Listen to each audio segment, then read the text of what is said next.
नमस्कार, स्वागत है आप सबका राजनीति के इस अखाड़े में। मेरा नाम है अजय सितिया।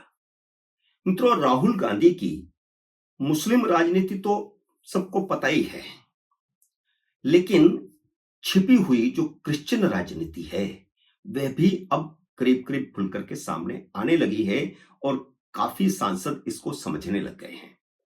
देश की जनता तो पहले से समझती थी और राहुल गांधी की इसी मुस्लिम क्रिश्चियन राजनीति के चलते अब इंडी अलायंस में भयंकर फूट पड़ गई है। एक नहीं, दो नहीं, बल्कि तीन टुकड़े हो जाएं तो आश्चर्य नहीं होगा। कम से कम 17 सांसदों ने अपने नेताओं को बता दिया है कि वे संसद में राहुल गांधी की मुस्लिम क्रिश्चियन राजनीति का टूल नहीं बन सकते। कांग्रेस, तृणमूल कांग्रेस और आम आदमी पार्टी ने जिस तरह वक्फ बोर्ड की जेपीसी में बवाल काटा है, उससे इंडी अलायंस के दलों के ही हिंदू सांसद खुद को असहज महसूस कर रहे हैं, क्योंकि उनके निर्वाचन क्षेत्र से उनके कार्यकर्ता वक्फ बोर्ड पर उनका स्टैंड पूछ रहे हैं। बंगाल और दिल्ली, इन दोनों राज्यों में कांग्रेस की इन दोनों दलों के साथ, यानी तृणमूल कांग्रेस के साथ और आम आदमी पार्टी के साथ, मुस्लिम वोट बैंक की होड़ लगी हुई है। इसलिए वे तीनों दल मुस्लिम वोट बैंक को एक दूसरे से ज्यादा मुस्लिम प्रस्त दिखाने की कोशिश कर रहे हैं। लेकिन हिंदू वोट बैंक की किसी को चिंता नहीं है, जो महाराष्ट्र में एक तरफा भाजपा और शिंदे की शिवसेना के साथ चला गया। आप समझ गए होंगे कि मैं किन 17 सांसदों की बात कर रहा हूं, जिन्हें अपनी जमीन खिसकती हुई दिखाई दे रही है। ये हैं उद्धव शिवसेना के 9 सांसद और शरद पवार की एनसीपी के 8 सांसद। इन 17 सांसदों को लगता है कि राहुल गांधी बंगाल और दिल्ली में मुस्लिम वोट बैंक की राजनीति कर रहे हैं।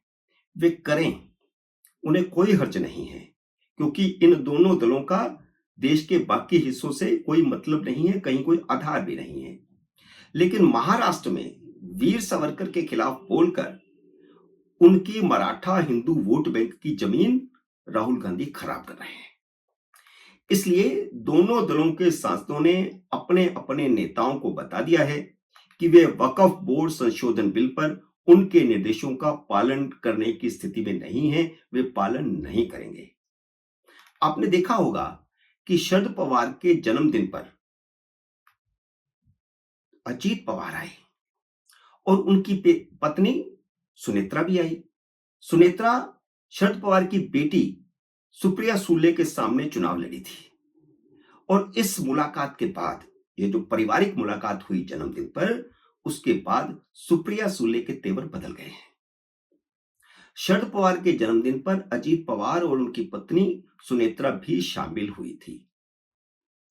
इसके बाद अजीत पवार के सामने चुनाव लड़ने वाले उनके भतीजे युगेंद्र पवार ने रीकाउंटिंग की अपनी याचिका वापस ले ली है, क्योंकि अजीत पवार के सामने उनके भतीजे युगेंद्र पवार को ही खड़ा कर दिया था, लेकिन वह बुरी तरह हारा।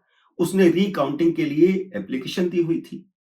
अब बदले जो घटनाक्रम है, जिसमें एक मुलाकात हुई है अजीत पवार की, उनकी पत्नी की, शरद पवार की, सुप्रिया सुले की, इन 4 लोग बैठे हैं। हालांकि और भी लोग शामिल थे, लेकिन इन चारों की अलग से भी मुलाकात हुई और उसके बाद महाराष्ट्र की राजनीति में कुछ बदलता हुआ दिखाई दे रहा है।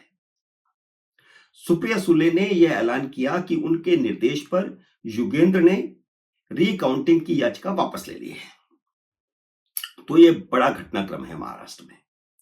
दूसरी बड़ी घटना यह हुई है कि सुप्रिया सुले ने ईवीएम पर सवाल उठाने का मजाक उड़ाया है। तो ईवीएम का पर सवाल कौन उठा रहा है? खुद उनके पिता शरद पवार और राहुल गांधी। राहुल गांधी तो बार बार लोकसभा में भी ये सवाल उठा चुके हैं।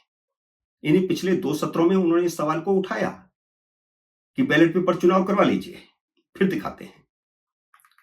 जबकि अपने जन्मदिन से पहले सुप्रिया सुले के पिता शरद पवार ने खुद मुंबई में ऐलान किया था कि वह दूसरे दलों से बात करके यह मामला सुप्रीम कोर्ट ले जाएंगे, और उन्होंने यह बताया था कि अरविंद केजरीवाल के साथ उनकी बातचीत हुई है और वह दिल्ली में एक बैठक करेंगे।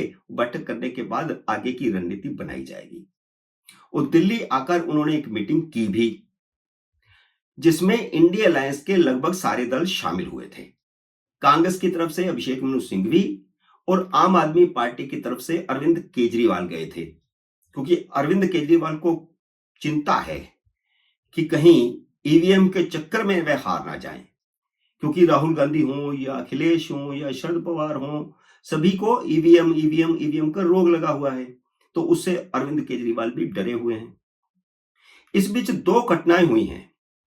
एक तो शरद पवार का जन्मदिन था, दूसरा शरद पवार की नरेंद्र मोदी से मुलाकात हुई है। भले ही यह मुलाकात किसानों के मुद्दे पर हुई हो, लेकिन शरद पवार और नरेंद्र मोदी की जब जब मुलाकात होती है, उसके बाद राजनीति में कुछ ना कुछ जरूर होता है। इसीलिए आप देखिए, सुप्रिया सुले का बदला हुआ स्टैंड आने वाली राजनीति की ओर इशारा है। सुप्रिया सुले ने कहा कि जिस ईवीएम से वह खुद 4 बार चुनाव जीती है, उसे खराब कैसे कह सकती है? अगर ईवीएम का कुछ खेल होता तो वह हार जाती। दूसरे उन्होंने कहा कि राहुल गांधी और प्रियंका वाड्रा भी इसी ईवीएम से जीते हैं। उन्होंने ईवीएम वोटिंग से ही कांग्रेस की सीटें बढ़ने का जिक्र भी किया कि कांग्रेस की सीटें फिर कैसे हो गई, भाजपा की सीटें फिर कैसे घट गई। उनका यह बयान इशारा करता है कि सांसदों के दबाव में दोनों एनसीपी के मर्जर की बात चल रही है, इसलिए शरद पवार ने ईवीएम पर अपना स्टैंड बदल लिया है और अपनी बेटी के माध्यम से बयान दिला दिया। उद्धव ठाकरे भी छटपटा रहे हैं, क्योंकि हिंदुत्व की लाइन छोड़कर उन्हें भविष्य में नुकसान होता दिख रहा है। हालांकि शिवसेना में मर्जर की संभावना फिलहाल न के बराबर है, लेकिन उद्धव ठाकरे के सांसदों का दबाव है कि वे वक्फ बोर्ड पर उनके निर्देशों का पालन नहीं करेंगे। बीच में यह खबर भी आई है कि उद्धव ठाकरे आरएसएस के माध्यम से बातचीत को फिर से पटरी पर लाना चाहते हैं। अब बातचीत कितनी हुई है नहीं हुई है, इसके बारे में नहीं कह सकते, यह आने वाले दिनों में पता चलेगा। अरविंद केजरीवाल को ऐसा कोई खतरा नहीं है कि उनके सांसद भाजपा के साथ चले जाएंगे, इसलिए वह खुलकर मुस्लिम वोटों की राजनीति कर रहे हैं। उनकी कांग्रेस के साथ मुस्लिम वोटों की टक्कर तेज हो गई है। वह चाहते थे कि कांग्रेस चुनावों में लड़े, लेकिन फ्रेंडली मैच की तरह लड़े। जैसे हरियाणा में वे लड़े थे, कांग्रेस पर कोई आरोपबाजी नहीं करी थी, लेकिन यहां तो कांग्रेस हमलावर हो गई है और भयंकर हमलावर हो गई है। अरविंद केजरीवाल को देशद्रोही तक बता दिया है और अजय माकन ने उनको फर्जीवाल बता दिया है। कांग्रेस के हमलावर होने के बाद आम आदमी पार्टी छटपटा रही है। आम आदमी पार्टी ने कांग्रेस को 24 घंटे का नोटिस दिया था कि वह अपना स्टैंड क्लियर करे, और अजय माकन ने जो कहा है उससे अपने आप को पीछे हटाए, नहीं तो वह इंडिया अलायंस से कहेंगे कि कांग्रेस को बाहर निकाला जाए।